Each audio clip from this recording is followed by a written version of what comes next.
चलो गोलू बेटा जल्दी चलो। मौसी के घर तुम्हें जाना है या नहीं? हाँ मम्मी बस 1 मिनट, मैं मेरी पढ़ाई की किताबें ले रहा हूँ। जल्दी करो बेटा, नहीं तो पंछी जहाज निकल जाएगी। लाडो चिड़िया थोड़े दिनों के लिए अपने बहन माया के पास जा रही है। तभी उसे रास्ते में कालू कौवा रोकती है। अरे लाडो चिड़िया, तुम ये बैग वैग भर के कहाँ जा रही हो? कालो भैया, मैं थोड़े दिनों के लिए अपने बहन के पास जा रही हूँ। बहुत दिनों से वो मुझे बुला रही है, लेकिन घर के काम काज से मुझे जाना ही नहीं हो रहा। लेकिन अब मेरी बहन माया की बेटी की सगाई है, इसलिए अब तो जाना ही होगा। अच्छा अच्छा ठीक है, तुम जाओ, लेकिन लाडो तुम जल्दी वापस आना। तुम्हें पता है ना, 1 हफ्ते बाद मेरी बेटी की भी सगाई है। हाँ कालू भैया, मुझे याद है, मैं जल्द ही आ जाऊंगी। अब मैं चलती हूँ, नहीं तो मेरी पंछी जहाज छूट जाएगी। लाडो वहां से निकलकर पंछी स्टॉप पर रुक जाती है। थोड़ी ही देर में वहां पर पंछी जहाज आ जाती है। लाडो उसमें बैठकर अपनी बहन के घर के लिए निकल जाती है। मैं अपनी मौसी के घर जा रहा हूँ। बहुत गहरी रात हो जाती है। अरे वाह, यह कौन सा जंगल है? इतनी सारी पंछियों का घोंसला देखकर मेरे मुंह में पानी आ गया। मैं कई दिनों से अपना खाना भी नहीं खाया हूँ।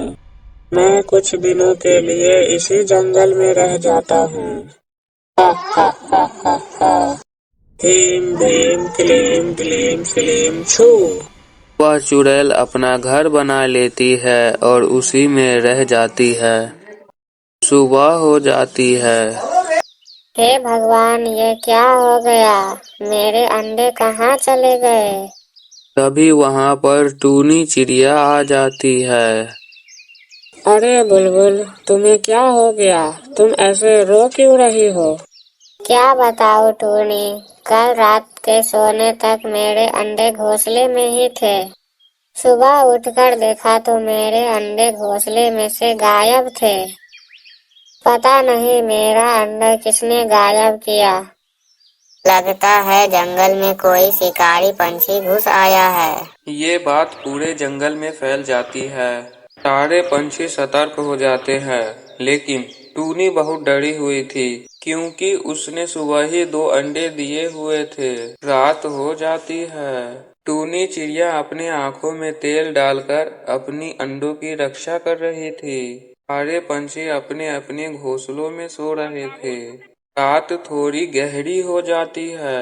इधर चुड़ैल उल्लू का भेष पकड़ लेती है और अंडे की तलाश में निकल जाती है।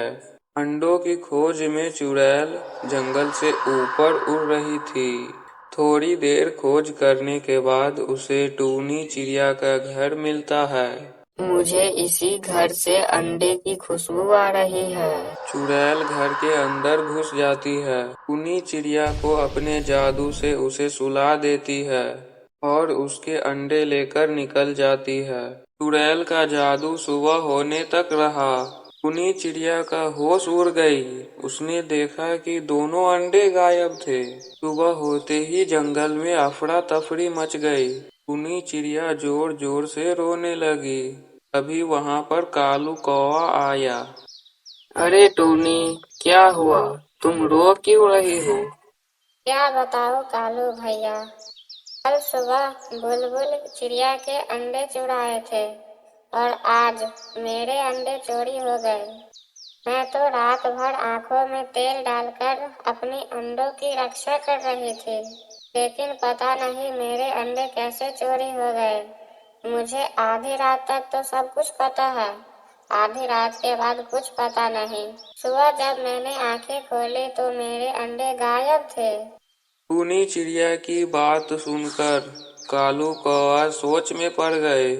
आखिर ऐसा कैसे हो सकता है? लगता है जंगल में कोई शिकारी पक्षी घुस आया है। वह दिन में नहीं, रात में शिकार करता है। मैं एक बार पूरा जंगल छान मार लेता हूँ, शायद कोई नई पक्षी का घर मिल जाए। कालू जंगल के ऊपर से उड़ रहा था। थोड़ी देर खोज करने के बाद उसे एक बड़ा सा अजीब सा घर दिखता है। वो तो अच्छा हुआ कि चुड़ैल उस समय खाने की तलाश में गई थी। अरे ये किसका घोंसला है? पहले तो मैंने यहाँ यह घोंसला नहीं देखा। इसके पास जाकर देखना होगा। लगता है घोंसले में कोई नहीं है। अंदर जाकर देखता हूँ। कालू चुपके से अंदर जाकर देखता है तो कालू की आंखें फटी की फटी रह जाती है। पूरे घोंसले में हड्डियों के कंकाल पड़े हुए थे। अंडों के छिलके तंत्र मंत्र का सामान बिखरा हुआ था। कालू समझ जाता है कि यह मामूली पंछी का घोंसला नहीं है। कालू एक सेकंड न गवाते हुए अपनी जान बचाकर बाहर निकल जाता है। पास वाले पेड़ पर पत्ती के पीछे जाकर छुप जाता है और वहीं से नजर रखता है। धीरे धीरे शाम हो जाती है। तभी वहीं पर चुड़ैल पक्षी आ जाता है। घोंसले के पास आते ही वह अपना रूप बदल लेती है और घोंसले के अंदर चली जाती है। ये सब नज़ारा कालू पास वाले टहनी पर देख रहा था। अच्छा, यही जादूगर चुड़ैल है। यही सबके अंडे खाकर अपना पेट भरती है। इससे पहले आज रात किसी के अंडे चोरी करे, इसे सबक सिखाना पड़ेगा। कालू वहां से तुरंत निकलकर जादू करने वाले तोता के पास चला जाता है। कालू सारी बातें जादूगर तोता को बताता है। बस इतनी सी बात? मैंने ऐसे ऐसे चुड़ैल को धूल चटाई है को मैं अभी तुम्हें इसका उपाय बताता हूँ। फिर तोता अपने पोटली से एक बड़ा सा अंडा निकालता है और कालू कौवे के सामने रख देता है। मेरी बात ध्यान से सुनो। यह कोई मामूली अंडा नहीं है। यह एक जादुई अंडा है।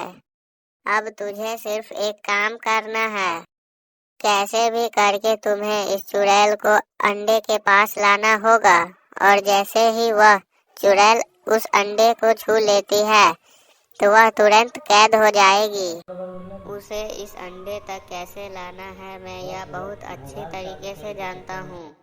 आप बस ये अंडा यहीं पर रख दीजिए और यहीं कहीं आसपास में छुप जाइए।